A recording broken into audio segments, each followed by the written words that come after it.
Welcome to Exploring Hyperspace Lanes. I'm Adam. And I'm Josie. So we're gonna have a little bit of a shorter episode because I ran into some delays earlier today. But we're still gonna have What some were you cool doing? making a coffee run. Okay, we don't have to talk about the specifics. Okay, and we don't have to talk about specifics about what happened. Okay. So we're gonna skip our getting to know the host question of the week. Because it's also partially because Josie does have to go somewhere. Yes, Uh, I have which plans on the weekend. Oh my gosh. yeah, I know. I know. I have plans today too. Good for you. That's awesome. I'm sure you do. I know, Um, I believe you. You get yeah, out there, you do things. yeah, I have another podcast to record later today after this. Oh, Because I don't do plane. shit ever, so that's why I was being all facetious more about myself. So she's going to be in charge of letting me know when we're running low on time. So just let me know when we have like 10 minutes left. Okay. Because I don't have I was in a rush to set it up. I have my cool new Stream Deck that I didn't plug in because that requires me to rewire everything Oh, to use with my external webcam and my microphone. Anyway, so we're gonna jump right in with the big news from this week that you did not want to know in advance. yeah. So allegedly, and this is a lot of alleged information that is coming from various sources, but allegedly there is another Star Wars movie coming, and Oh, we knew for a while that Disney had taken the 2020s, taken the December of the 2020s, and kind of partitioned them out in a weird way, where it would alternate Star Wars Avatar or Avatar Star Wars, where 2022 we had Avatar 2. Then this year would have been another Star Wars movie. Then 2024 would be Avatar 3, 2025 Star Wars, 2026 Avatar, 2027 Star Wars. So that was, but they never put anything on those dates besides Avatar. We knew Avatar 1, 2, and 3, 2, 3, and 4. Um, this year was supposed to be Rogue Squadron, which was announced at Investor Day in 2020. It was going to be Patty Jenkins directing it, who did Wonder Woman. But that project has fallen by the wayside, and no one knows what's coming out. So this year, there's no movie coming out in December for Disney. Instead, we're getting Aquaman and the Lost Kingdom. oh, But the 2025 release date is still on the calendar, and allegedly, according to this rumor, a new movie is going to start shooting in April. And this oh, new movie is written by Damien Lindelof. Do you know who that is? no. He's the guy. Did you watch Watchmen on HBO? Yeah. The guy who made that show. He also did Lost and a few other things. Okay, so he does like the more dramatized, Yeah. like okay. Lost, The 100, I think he did too. Oh, Um, I like okay. so he's the writer.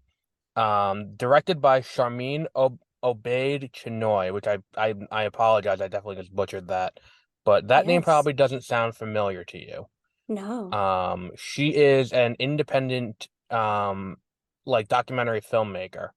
She's won Academy Awards for documentary shorts. That's cool. Um, she has some mainstream recognition because she directed two episodes of um Miss Marvel. Oh. She directed the two episodes set in Pakistan. Oh. So that's her thing. Now, some rumors about this movie. It is set after episode 9. So it's a sequel to the sequel trilogy. It will Okay. feature returning cast members from the various sequel trilogy movies, with top candidacy going to John Boyega returning as Finn. Okay. Um, and this also there are a few things that lend credibility to this rumor. Number one, I think naming her as a director adds a lot of credibility because if they said, "Oh, it's the Chloe Zhao movie, which is also in development," or it's the Ryan Johnson trilogy that's also in development, or if it's the Kevin Feige movie or the Taika Waititi movie or anything like that, then it'd be like, okay, well, we knew that was happening. I think using her I don't think she's ever directed a movie before. And for a feature debut to be Star Wars, that's a pretty big thing. But you're also working within a studio that's designed to pump out Star Wars movies. So, I mean, I don't have like as long as she has the guidance around her, I don't see how that's a bad thing. Okay. Um, but I think naming her lends credibility to it because she's not a huge name, Oh, if that makes sense. Where it's like if you're gonna go out and sure. stake your reputation reporting on this, why would you go with such a weird choice as this is gonna be the director instead of saying, oh, the next movie's gonna be the Taika Waititi movie, which was what everyone thought was gonna be the next movie. Hmm. That's a good Um, idea. who did what was it, Love and Thunder and Ragnarok. Another credibility factor was last year there was an interview that came out where Daisy Ridley talked about, and the coverage of the interview was so sexist, by the way. I don't know if we've addressed this. So there's this interview that comes out where she talks about a lot of things in her life that she's done since episode 9. And one of the things she says is, "Oh, and I've become close friends with Jodie Comer, who in Rise of Skywalker plays Rey's mom very briefly in a flashback." Um, Okay. she also was the lead in Free Guy, the girl in Free Guy. Oh, Um, okay. yeah, so and it's like and she's in Killing Eve, but like, oh, we become friends and we text all the time, and that was the headline where it's like Daisy Ridley is friends with on screen mom Jodie Comer, and it's like, all right, but the other big part of the interview was she talked about how she had multiple sit down lunches with Kathleen Kennedy, who is the head of Lucasfilm. Mm-hmm. That didn't get reported on, and I'm like, why is that not getting reported? Because it's like the ostensibly the protagonist of the last three Star Wars movies had sit down lunches with the person in charge of making Star Wars movies. Why is that not the headline? Where that would be the headline if it was fucking Harrison Ford or if it was Mark Hamill, and it's like, oh, he had sit downs with her, or even if it was like Oscar Isaac, Mm-hmm. the headline would have been Oscar Isaac has sit down lunches with Kathleen Kennedy, which could indicate that he's coming back, but that was something else. And the movie will allegedly feature an invasion from outside the galaxy, which would be Disney doing their version of the Yuuzhan Vong invasion. Um, and it seems that Skeleton Crew, which got expedited into production, is being overseen directly by Jon Favreau, who, especially after James Gunn was given head of DC Studios, is considered the heavy favorite to become the head of Lucasfilm when Kathleen Kennedy retires after her current contract. Um, that show is going to be expedited and it's coming out at the end of this year. Also, Ahsoka, which is also coming out this year, is going to leave the galaxy as she goes out to try and find what happened to Ezra Bridger at the end of Rebels and track down Thrawn. So Oh. there are a number of factors that lend into the credibility of this rumor if it's true. Hmm. So what are your thoughts on a possible episode 10? I don't know if it's going to be Skywalker Saga episode 10 or if it's just next Star Wars movie. Hmm. Um, but how do you Um, feel about it? I guess I just hope they don't fuck it up. I think they're on Like I somewhat a told right man. track. Hmm. I think ultimately the issue with why the sequel trilogy failed is because they didn't have a plan going into it. Yeah. Like I read Bob Iger's book when he put out his memoir about his Mm-hmm. time as CEO at Disney, and he talked about the acquisition of Lucasfilm, and they the board said we will let you buy Lucasfilm and we will give you the approval to buy this for $4 billion, but you need to have a movie out by the end of the third fiscal year, second fiscal year after you buy it, or by the end of the 2014 fiscal year. And they didn't make that. They barely got it out by the 2015 fiscal year, because Disney operates like November or December to November. Um, and that was why that was so rushed out. And the idea of having three different directors do three different movies that are all loosely related as a trilogy doesn't exactly work. Um, but I'm interested to see where this goes. I think Damien Lindelof is like when we think of Lost, I think it's safe to say that Damien Lindelof was more the brains of the operation than J.J. Abrams was. Hmm. Because I don't think that J.J. Abrams has done anything particularly unique or interesting since Lost, and that was when he was with Lindelof. Meanwhile, Lindelof has Hmm. gone on to do the 100. He's gone on to do um Watchmen and all that stuff. Like Star Trek is not a fantastic movie. The first Star Trek, I mean, the '09 one isn't fantastic. The Into Darkness is just not great at all. And then his two Star Wars movies were not like at the time that we saw the Force Awakens. I remember me and Peter, we did beware of spoilers about it. Well, at the time it was spoilers ahead. Because and then we put up a YouTube feed. We had to change the name because someone already had that name. Um, but we did an episode about it, and it was me, him, and his girlfriend went to see this movie. Um, and I remember we left and we're like, we can guarantee that the only reason we think this movie is good is because it is substantially better than the prequels. And it's just been so long since we had that, and it's been so long since we saw a Star Wars movie in the theater that's definitely obstructing the quality indicators that we have with this. Because Hmm. like I don't know about you, but I knew that the minute I saw the like when the movie starts and the Star Wars logo comes up and it says Episode 7 on the screen in the opening crawl, like in that moment I was like, "There's no way I can objectively look at this movie for quality." And watching it since, it doesn't really hold up because it's a less good version of A New Hope. Yeah, I'm not super like versed in the new stuff at all because I didn't really like it. So, um, I'm not really sure. It's hard for me to comment on the new stuff Yeah, it's right I don't think a now. lot of it is particularly great. Most of them I've fallen asleep while watching. I think that, and I have a feeling that when we get to this movie, this will be the greatest divergence in opinion. I Yeah. think the best of the Disney movies, besides like the best of the Skywalker saga movies that Disney did, is The Last Jedi. Hmm. And I think we're gonna differ greatly in opinion on that when we get to that down Okay. the line. I have a feeling that you disagree on that, but Rogue One's definitely the best, and yeah. So I think that this is an interesting thing. We'll keep an eye on it. If any other news comes, then we'll talk about it. But for right now, that's it. So with the last half hour or a little less, let's talk about Andor and get Andor ranked Why don't uh you give a brief like overall summary of it? Like of not Andor. of your opinion, but like what happened in it. Because I have watched it. I just might need a small refresher.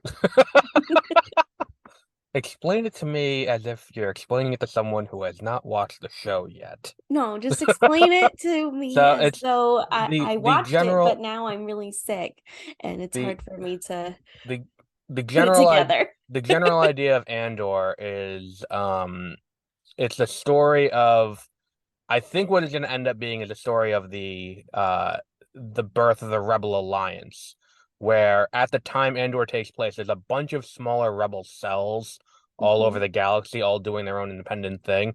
But this is the story of them starting to unify. It's the story of pushing a fascist regime to commit the worst atrocities it can against the people, so that people Hmm. are forced to rise up. That's what the Okay. story is. So you get the raid to steal the money, and then the point of that is not necessarily for the money, but the point of that is for the Empire to start raising criminal penalties and to start being more iron-fisted with how they're sentencing and all of that. So that way people are forced to rise up. So you get these things like the prison break, and you get what is ostensibly the Battle of Lexington and Concord for the for the rebellion at Ferrex in the finale.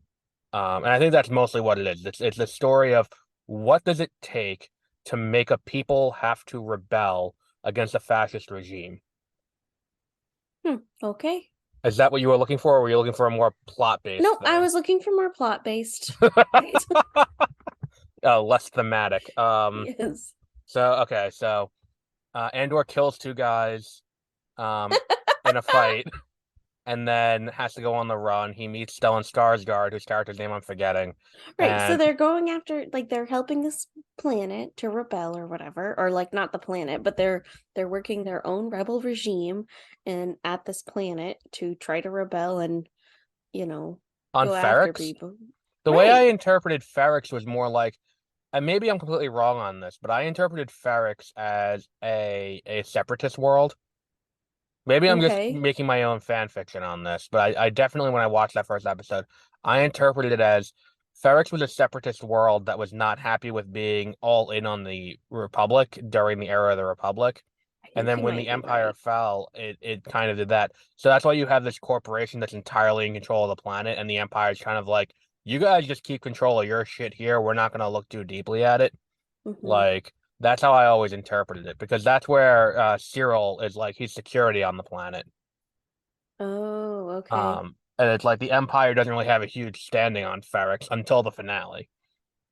Oh. That's how I always interpreted it. I could be wrong, and I could just be creating fan fiction, but I think Hmm. that that's kind of what it is. Okay. Um, so I yeah, don't that's what really it is. know. I don't really remember how it ends.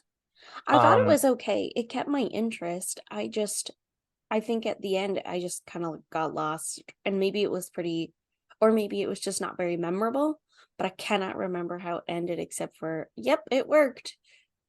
the like, what do you mean it worked? Like the fight on Ferrex, or Oh, I I don't think, know. Maybe I'm wrong. well, because it's basically broken up into four little mods in a modular kind of story. Whereas like the first three is Andor getting off of Ferrex. Then the next three are the raid on whatever that planet was, that where they have to go to the Imperial outpost, and they have to steal the money Mm-hmm. in the heist. Then the next three are the prison arc, which is the strongest arc of the show. And then the last Oh. three are them going back to Ferrex because Aunt Petunia died, and he has to and go to the funeral, and that's where the Empire's trying to catch him. Oh. Um, that there are two Harry Potter alumni in Hmm. this show too. Did you notice that? Yeah. Her, and then Mrs. Fig is Cyril's mom. Mm-hmm. Um, yeah, I think that the prison arc is definitely the strongest. Because the prison arc, they really play with a lot of themes, like especially as Cyril starts to rise with an ISB. Like, Mm-hmm. one of the things that I don't know if you noticed this, but like when you see Andor and his little group at that table assembling the parts for what we find out is the Death Star, um, that table is designed the exact same way as the table that Cyril is working at in ISB. Oh. And his little like cell that he's in looks like the bed that that Cyril's sleeping in his little like studio efficiency on Mm-hmm. Coruscant with his mom. Oh. Okay. Like, it's designed to like kind of mirror it for the two of them, and I think it's an interesting approach to kind of take those two characters and layer them that way. Mm-hmm. Um, and I think that the thing the show does very well too is it crams in at least two or three really great dramatic monologues into every episode, and it never feels like you're bored by it. Mm-hmm. Like the one that I think the best dramatic monologue on the show is Luthen, that's his name, Stellan Skarsgård's character. Mm-hmm. Um, when he's down in the bowels of Coruscant meeting with the guy from ISB, who's like, you have to stop this from happening because they're going to be they're going to kill this guy, and they're going to kill like 50 of your men if you don't stop them. And he's like, no, I can't do that. I have to let those people die. Because if we let the Empire think that losing 50 men is a big deal, they'll think our numbers are a lot smaller than they are. We have to like to not overshow the hand. Like, that whole thing is great. The whole thing with Marva giving her speech from beyond the grave in the finale, um, where she's like, if if I had the chance to do it all again, I would not have laid down the way I did. I would have stood up and fought. And the whole thing with like the natural state of the galaxy, the natural state of being is freedom, and tyranny requires constant effort to upkeep, so it's easy to break. It's such a great show in all of that, and I think really it does a lot for Star Wars in exploring what it is that forces the circumstances of Episode 4. Hmm. Um, I did not need the Death Star tie. That's my biggest complaint about the show. Okay. I think that ending it with the Death Star was kind of, I understand why they did it because it does tie Andor's time in jail to his inevitable death, but I don't think it needed to be that on the nose. Mm-hmm. I think it I think that post-credit scene should have been Thrawn. Okay. I can see that. I think that would have been better. Because like I think that like when I was watching it and they introduced Deidre and she's looking at all these weird trends and being like they're doing this to make it look there isn't a pattern, but there is in that it's so scattershot. Mm-hmm. Like I'm like, there's another large blue person who works for the Empire who loves looking at weird patterns to track down the rebels, and I think he should show up. And then Yularen has a small role in one episode. Admiral Yularen is the guy with that 70s mustache Mm-hmm. in that one episode, and I was like, when that happened, I was like, oh fuck, yes, we're getting live action Thrawn in this show, and then it just never happened, and I was like, that's disappointing. Yeah. Um, do you have any other thoughts on Andor? Um, it's not overly memorable, like at all. Um, I don't know if there's anything specific that I can think of that needed to be different. It's more, I it's think the first okay. three It's episodes were just not slow. up there. I think that that's a lot of it is that the beginning of the show is slow. It takes a lot to get into the show. That might Um, be it. where it's like And ain't nobody got time for that. once you get to the heist arc, that's where it starts to get good. And it's very like Tony Gilroy made the show, and it is very much an espionage thriller in Mm-hmm. the vein of like I saw someone compare it to Michael Clayton, that movie with George Clooney, Mm-hmm. or the Bourne movies is what it feels like more than Star Wars. Um, and I think that the fact that the Star Wars-ness of it all is used so sparingly throughout the show that Yeah. when it does happen, it has such greater impact. You think so? I do. I think that like in episode, what was it, 3 or 4, like we hadn't seen a TIE fighter up until that And point. you know, maybe it was just that it was not my style. Like it was not something that I could get into because it wasn't, it was a little, it was very serious. That's what I liked about it. I thought that like, especially when it came to last year's shows, like what was it? Like Book of Boba Fett Like I would have didn't been more have into it that. if it would have been like Star Wars Oceans movie. Okay, I could see that. That would be fun. But like I think that like Book of Boba Fett was too silly, like and Mm. too like that whole very slow speed chase between the street rats with the Power Rangers speeders and like that was such a poorly done chase. I'm like, are you fucking kidding me? Like it's so Oh. slow moving through Mos Espa, and I'm like, this is dumb. And then like the majority of Kenobi is not very good. Mm-hmm. Except for like the last 2 episodes where they go to the stronghold and then the fight with Vader on the last planet at the end. Besides those two things, the show isn't great. Yeah. And that was a big disappointment. I think it's just like this was just a lot better. Um, Oh, that's a but good like point. but like the TIE fighters that happened in that, you know, over the course of in that one episode where it's like they come in there and you just hear them screaming through. And it's Mm-hmm. like, oh my God, these things are actually scary at this point for the first Mm-hmm. time ever. Like even in A New Hope, the TIE fighters and the stormtroopers aren't really scary except for maybe in the opening shot Okay. when they're invading the blockade runner. But like when you get to the finale, when they bring in stormtroopers, I think that's the first time we see stormtroopers for the majority of the show. And it's like, oh, shit got real because they're bringing the military in now and they're Mm. gonna kill people. And then it's like they shoot people and Yeah, it did they do a just better stay job of down. explaining like what stormtroopers are supposed to be, where they are supposed to be the heavy hitters and not what, other movies have made them out to be, which is Oh, these are their dunces that just can't even hit Uh, a Yeah, barnyard, it's the cannon barn fodder. door. Yes. It's But where they're supposed to be like elite special forces. like that was the whole thing where like they bring them in and it's like they're killing people in that finale during the fight on Ferrex, Mm-hmm. and it's just like people are dying and they're staying down, and it's not like we're just watching people get shot and it's like very quick cuts away. You're the camera stays on the dead body on the ground and you're like, wow, that's something. Yeah, but they don't usually show that kind of thing. Yeah. And then how did you feel about the Hall of Easter eggs on Coruscant that Luthen has? I had a problem with it. Um Hall of Easter eggs. Yeah, Luthen's shop has a bunch of cool artifacts from all over the galaxy. So like he Oh, has one of Padme's helmets, like that metal helmet crown thing she wears with the spikes. He has that. He has Starkiller's Sith Slayer armor. Um oh, I he, didn't even notice. yeah, he's got a lot of cool shit like that. But he also has both a Jedi and a Sith holocron, and I'm like, I would assume that Palpatine would know about this and he would have been in there to put a Not lightsaber through his chest. necessarily. I don't know. If there was a Sith holocron on the planet, you think he didn't know about it? Yeah, Really?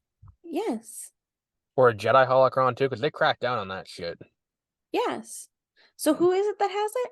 Luthen, Stellan Skarsgård's character. He has that Who curio shop on and Coruscant. who's the cure? Oh, okay, he's the little shop. Yeah, Not okay. Yeah. Why would he know? because they did a big crackdown on Jedi artifacts in But the there's aftermath. so many. There's so many and things got I feel like a snuck out. Like holocron is nothing. definitely There's something. always there's always reference in the books and stuff where they're talking about how oh one's appeared like because somebody did sneak it out or it did show up somewhere. But he has it on a shelf in his store where any Not every asshole can walk in and see it. not every asshole would know what it was. That's true. Um, have you watched any It of the would new take a season of The real Bad Batch? special asshole. That's true. But also, if you're going to that store, I think you are the special asshole. It's kind of like the store where they're trying to sell the orb to in the first Guardians of the And Galaxy, where it could it's an very much artifact dealer. they could be holocrons that are used up That's true too. that don't activate. That's true too, because it's not like they're glowing; they're just kind of sitting there on a shelf, the two of them. Well, they don't 'Cause- always glow. well, they do in the video game. That's how you know to pick them up. That's so that way, yeah. I was like, that's so that way your dumbass can find it. Like if you go to the top of the Death Star, they had one hidden at the top of the cannon because that's how you get the black lightsaber blade. Oh, Um, but yeah, have you watched any of the Bad Batch season three? Season two? yeah, I think I'm totally up to date. I just like they I touch really on enjoy the Bad Batch. a lot of the same kind of things about like the control of the Empire and that. When we get to the Bad Batch in a few weeks, we're gonna talk about that. But like Mm-hmm. I think that that's kind of what my favorite thing about them, what they're doing right now in the shows is kind of like taking the order of the Empire and juxtaposing it with the complete clusterfuck that is the New Republic. Mm-hmm. Because like that first episode of The Mandalorian, when we're introduced to Mando, and it's like, okay, well, I have these credits. No, I have Moncal credits. I have New Republic credits. Okay, we have Imperial credits. We'll take Imperial credits. It's like it's this clusterfuck. Meanwhile, that first episode of The Bad Batch, it's like everyone go to your nearest Imperial outpost. We will give you a social security number, and we will give you all of your money in Imperial credits. Okay. Like it's that very like the transition of power is a lot more orderly, and I think that that's doing a lot to do it. Mm-hmm. And I really liked how they took the what's called the whole making Dooku out to be the bad guy and for the entire war. I was like, that is such a great way to end that character who is an idealist at heart, who's Mm-hmm. just in it to protect his people, and then for him to be used the way he was by Palpatine, and then for him to die and for him to be scapegoated for the entire Clone Wars, I Yes. was like, That that is is what he did though. That's like that's been part of the story since no, but I feel I like but the thing is, it does kind of omit the key aspect of it, where it's like, yeah, there was the Sith guy who was trying to kind of but nobody had his knew hand on the about that wheel. Yeah, guy. but the Clone Wars started well before Dooku, because Dooku doesn't join up until we're getting way off topic here, but Dooku doesn't join up until midway through episode one. That's true. Because the Clone Wars start with the blockade on Naboo, which is before that. That's true. Have you listened to the Dooku book? I love that book. Me too. That When are we doing that one? I think I have that on the calendar actually. Okay, cool. Because that the next book is Kenobi, but I think that's the February book. Yeah, that's the Okay. February book. Um, but yeah, so final thoughts on Andor because you're running low. Are you running low on time or Yes, we okay? have like 15 minutes. Okay. So we'll do. I feel like we'll have a debate over where we rank it overall because I feel like that's going to be the big question here. For TV shows, it's definitely number one as of right now because we haven't done any other TV shows. Because like I said when we did last week, we're gonna do two separate rankings. We're gonna do a ranking, well, three rankings: ranking within canon versus not canon, ranking within what's it called? Ranking within its type, so book against book, TV against TV, movie against movie, and so on and so forth. And then we're also gonna do overall ranking, I'm a ranking everything visual again. person. I think you're gonna have to share your screen if you want me to rank it. Or is I this know. the first one of a show that we've done? This is the first show we've done. Okay. So let me just make a new line on here. Show Andor, number one, Andor. Now, this is canon, as is A New Hope. So right now we have A New Hope at number one. Cool. And this is number one because You, of default. no, because this is also canon. Yeah, but it's one number one in TV show. Right, but we also do Oh my gosh, overall you've made rankings. this. This is so. I can't follow. I don't think this is that difficult. You're looking at No, I just explained it. So we do each thing gets ranked. it. No, I'm not. I just explained it. Okay. Wait, Let me share so my screen once I fix this page. Um, what are we doing after Andor? Kenobi is the next one. Hang on. Kenobi. Let me Okay. not the show, the book. Oh, yay. I like that book. Okay, let me share my screen to you. So what we have here is this is the rankings. We have an overall ranking within the Mm-hmm. movies, within the shows, and then canon and legends. Mm. So A New Okay. Hope, the movies count for both canon and legends, so that's there. But this gets ranked in overall, in show, and in canon. So overall, would you say it's better or worse than A New Hope? Um, worse. Interesting. I had a feeling this was going to be a. That's why I left time for this. Why do you think it's worse than A New Hope? Because I like the new A New Hope better. Okay. Why? Um, my feels, my heart. Okay. It's not objectively. I just so I remember A New Hope. I don't like all the changes that they made to it and everything, but I like A New Hope, and I'll rewatch A New Hope. I'm not gonna rewatch Andor. I see. I Is think that a you're good right. enough I reason? think you're right about me not rewatching Andor. I'll rewatch parts of Andor. Hmm. Like I'll rewatch like the prison arc. I'll rewatch the finale. I'll like in the same way that like Loki. I won't rewatch Loki ever, but I'll rewatch the finale of Loki because the finale of Loki's fantastic. Hmm. Um, like I'm not gonna rewatch Andor beginning to end, especially considering the beginning of that is such a slow start. Hmm. Um, that said, A New Hope also has a very slow start. That's true.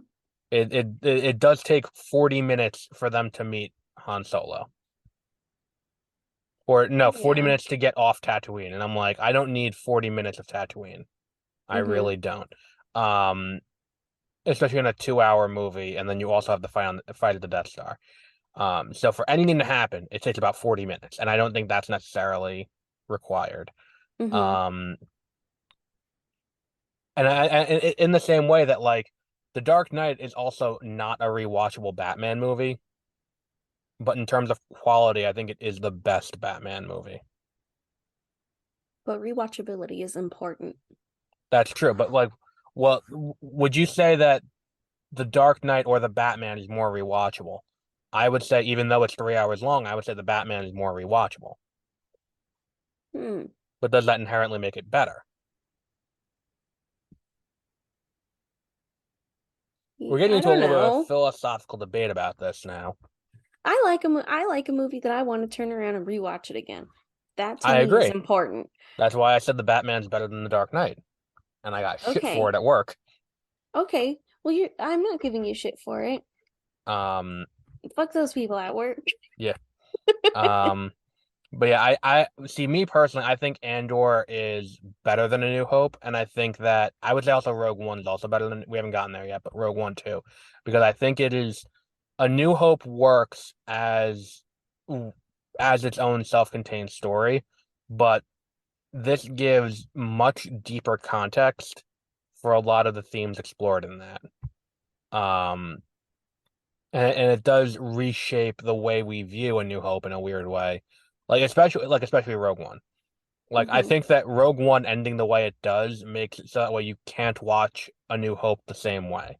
And I think this reshapes how you view Rogue One by reshaping what we know about Cassian Andor and his backstory and everything that went into starting the rebellion and creating the Rebel Alliance. Hmm. Um, Also, I think Forrest Whitaker is a lot better in this than he was in Rogue One. Um, because I don't even know how the fuck he does it, but he talks on the in-breath in Rogue One. Like I Like don't that? like lies. I'm like I don't know how the fuck he does that without fucking up his throat. Like like I, he I don't know. Maybe he's he just does such fuck up his throat. he has such weird pronunciation of thing, or like not even that. It's like Christopher Walken was his dialect coach because like he got that one thing. He's like, "You're here to kill me." Like I'm just like, why is that? Like, did you only have Forrest Whitaker for one day, and you're like, all right, good enough. Like, Yeah, moving on. probably. Like, but I think it's a similar issue here, where it's like, I think he's a lot better in this one because I feel like they're like, you know what, let's give him like 3 or 4 takes, and we'll go with the best one. Hmm. Um, yeah, I think that a lot of this show really worked for me. But the same thing goes for like the Sandman. The Sandman has a very slow start too. And I probably wouldn't rewatch The Sandman beginning to end, but I'd watch 24/7 and I would watch on the Beat of Her Wings or whatever the name of the episode with Death is. I would watch those episodes again. Um like I don't know. Um I, th- I don't know if we'll get a tiebreaker. I don't think Peter watched it, so we can't have a tiebreaker on this. Okay. So I will concede and I will put it below A New Hope for the sake of you need to leave soon. Okay. So I will concede on that, and then we'll put that below it here too. Andor. So now, if you look at my thing, we have our Don't overall worry. ranking. I don't think that A New Hope is the best, so it will not continue to stay at one. Oh no, I think that when we get to Empire Strikes Back, I think it will get bumped down, and I think also Tales of the Jedi.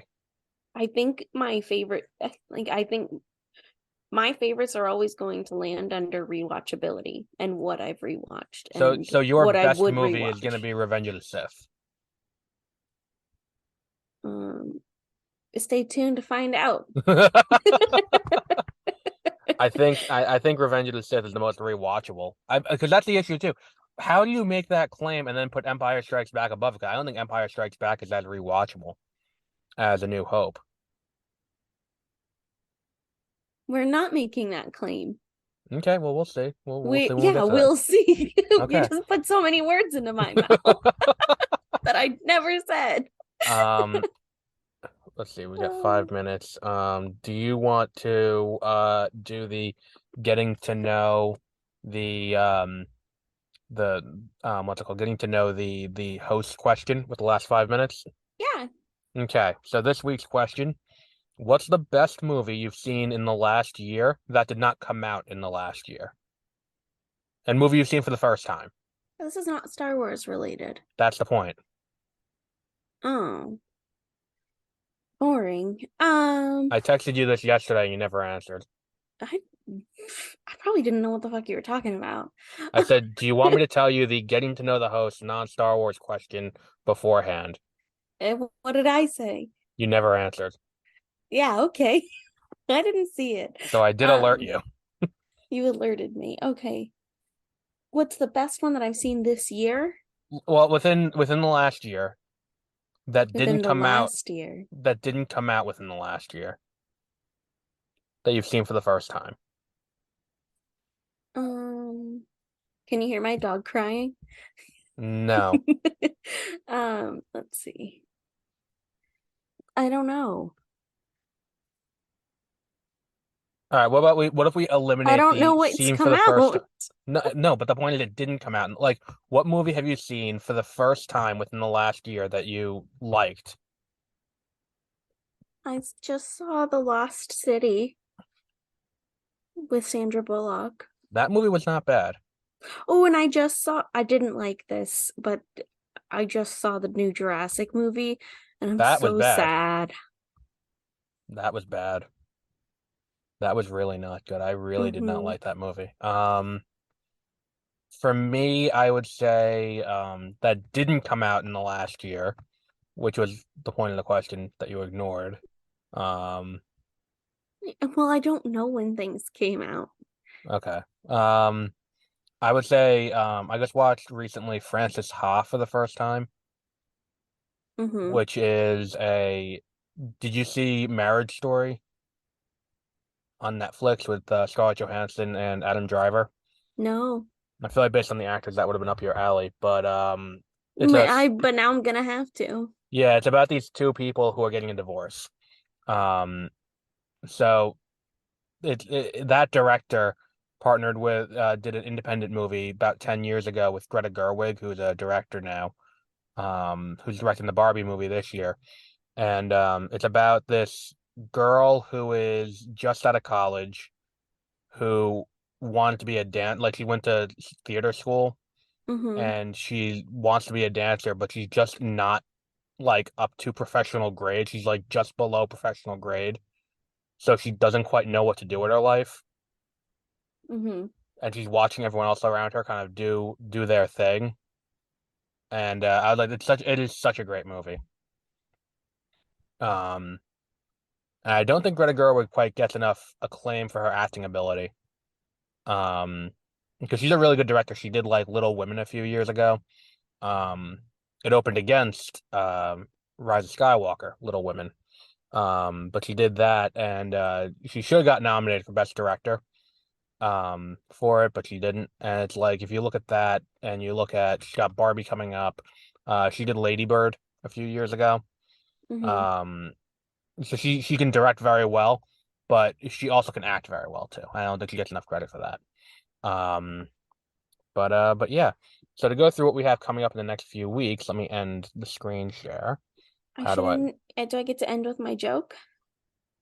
Well, let me go through the next four episodes and tell people what we're covering, so that way they Oh, know. no, And stop. then you do the show. What? You'll do the joke after. I'm sorry, I'm yelling at the dog. Oh, The I blind can't. dog is just getting all inside the the uh the wires. And I was like, no, stop, you're gonna hang yourself. Okay, so next week is the 2006 book Kenobi. The week after that, on February 1st, will be Star Wars Battlefront, the original from 2004. In the week after that, on February 8th, we'll be doing The Empire Strikes Back. And on February 15th, we'll be doing The Bad Batch Season 1. Okay. So now your joke. Okay. So in honor of next week's episode for Obi-Wan or for the Kenobi book, Hmm. what did the specter of Obi-Wan Kenobi say to the bartender? I don't know what. Give me a beer and a mop. A mop? A mop. Oh, okay. Get it? Yes. Uh, Do you need help? now I get it. The difference between getting it and it's like you ever see that picture from Aqua Teen Hunger Force where it's the little meat guy and he says, Mm-hmm. "I get it. It's not funny, but I get it." Uh, I think that's a great way to go out on every episode. It's just a joke that's just like very just a little bit of a clunker. I think it's a great way to end every episode. Thanks. Um, it's like you spend like a week trying to come up with a joke, and you're like, "This is great. He'll find this hilarious." Um, It's more like I run into them and I just write them it's down. like you Google it, and it's like here's a list. I So we'll just wrap up there for today because Josie does have to stop get going. dog. He just keeps running into the table. Um, you should see if you can get him trained to do like Daredevil and like use echolocation. I I think that might be why he cries so much. Okay, bye. Bye. Have a great rest of your week. Thanks, you too.